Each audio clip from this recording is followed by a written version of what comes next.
Chapter 6. All that year the animals worked like slaves, but they were happy in their work. They grudged no effort or sacrifice, well aware that everything that they did was for the benefit of themselves and those of their kind who would come after them, and not for a pack of idle, thieving human beings. Throughout the spring and summer they worked 60-hour week, and in August, Napoleon announced that there would be work on Sunday afternoons as well. The work was strictly voluntary, but any animal who absented himself from it would have his rations reduced by half. Even so, it was found necessary to leave certain tasks undone. The harvest was a little less successful than the previous year, and the two fields should have been sown with roots in the early summer were not sown because of the plowing had been completed early enough. It was possible to foresee the coming winter would be a hard one. The windmill presented unexpected difficulties. There was a good quarry of limestone on the farm, and plenty of sand and cement had been found in one of the outhouses, so that all the materials for the building were at hand.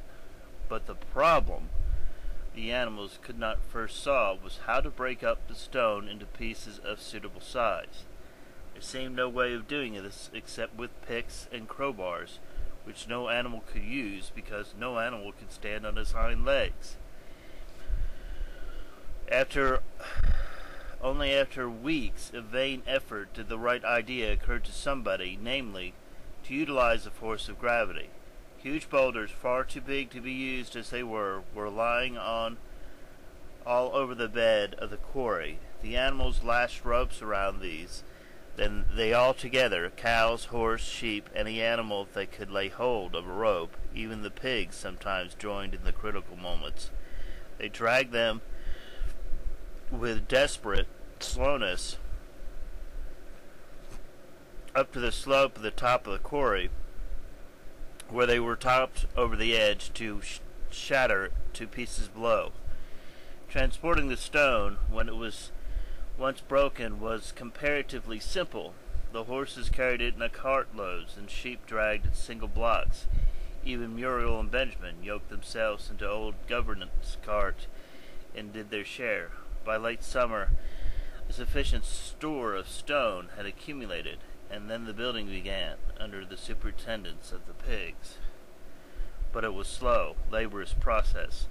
Frequently it took a whole day of exhausting effort to drag a single boulder to the top of the quarry, and sometimes, when it was pushed over the edge, it failed to break.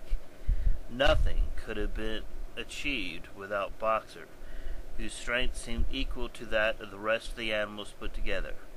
When the boulder began to slip, and the animals cried out in despair at finding themselves dragged down the hill, it was always Boxer who strained himself against the rope and brought the boulder to stop.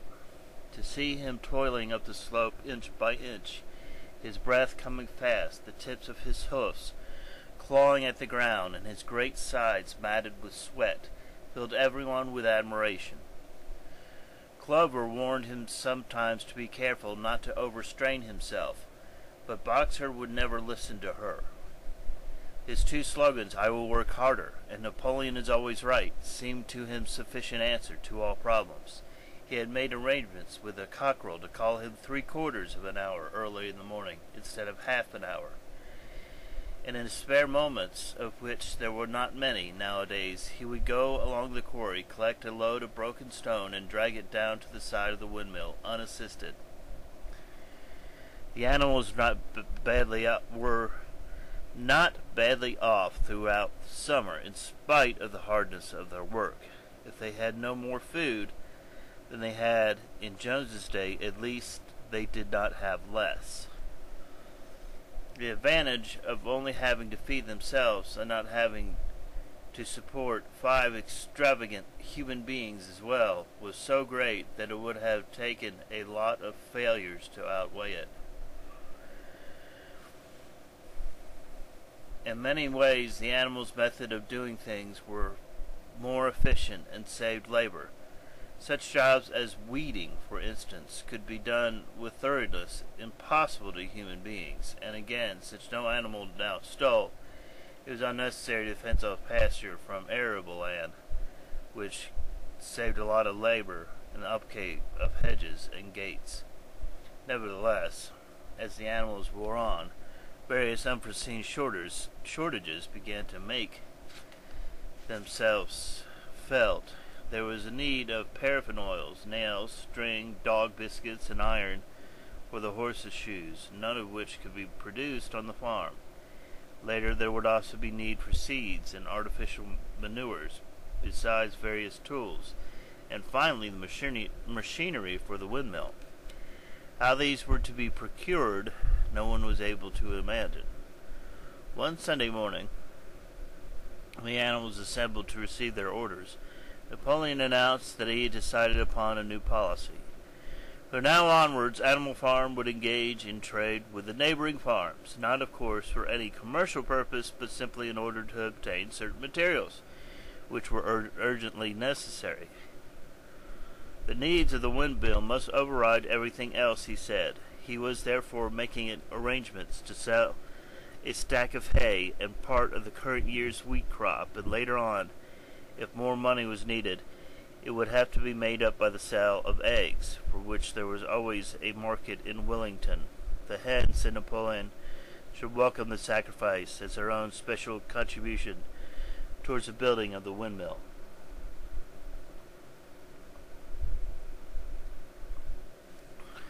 Once again, the animals were conscious of a vague uneasiness. Never to have any dealings with human beings, never to gauge in trade, never to make use of money. Had this not been among the earliest resolutions passed at the first triumphant meeting after Jones was expelled? All the animals remembered passing such resolutions, or at least they thought they remembered it. The 4 young pigs who had protested when Napoleon abolished the meetings raised their voice timidly, but they were promptly silenced by tremendous growling from the dogs. Then, as usual, the sheep broke out into 4 legs good, 2 legs bad, and a momentary awkwardness was smoothed over. Finally, Napoleon raised his trotter for silence and announced that he already made all the arrangements. There would be no need for any of the animals to come in contact with human beings, which would clearly be undesirable. He intended to take the whole burden upon his own shoulders. A Mr. Whymper, a solicitor living in Wellington, had agreed to act as intermediary between Animal Farm and the outside world, and would visit the farm every Monday morning to receive his instructions.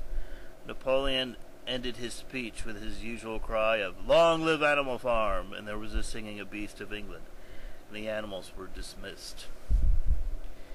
Afterwards, Squealer made round the farm to set the animals' mind at rest.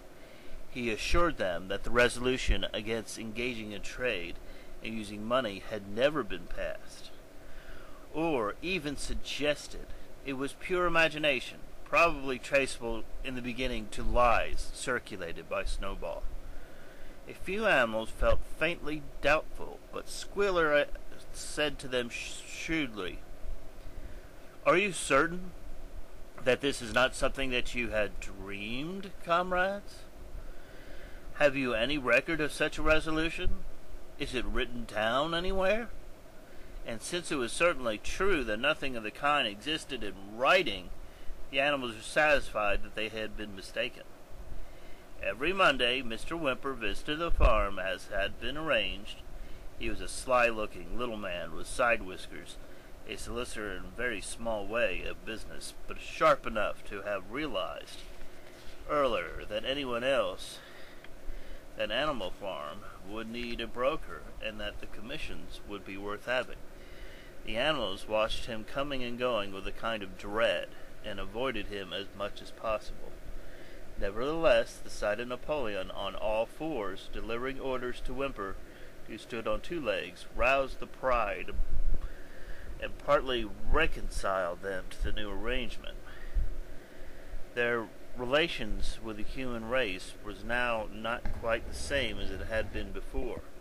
The human beings did not hate Animal Farm any less now than they were as it was prospering. Indeed, they hated it more than ever. Every human being held it as an article of faith that the farm would go bankrupt sooner or later, and above all that the windmill would be a failure. They would meet in public houses and prove to one another by means of diagrams the windmill was bound to fall down, or that if it did stand up, then it would never work. And yet, against their will, they had developed a certain respect for the efficiency of which the animals were managing their own affairs. One symptom of this was that they had begun to call Animal Farm by its proper name and ceased to pretend that it was still called Manor Farm. They had also dropped their championship of Jones, who had given up hope of getting his farm back and gone to live in another part of the country. Except through Whimper, there was yet no contract between Animal Farm and the outside world, but there were confident rumors that Napoleon was about to enter into a definite business arrangement, either with Mr. Pinkerton or Foxwood, or with Mr. Frederick of Pinchfield, but never was it noticed with both simultaneously.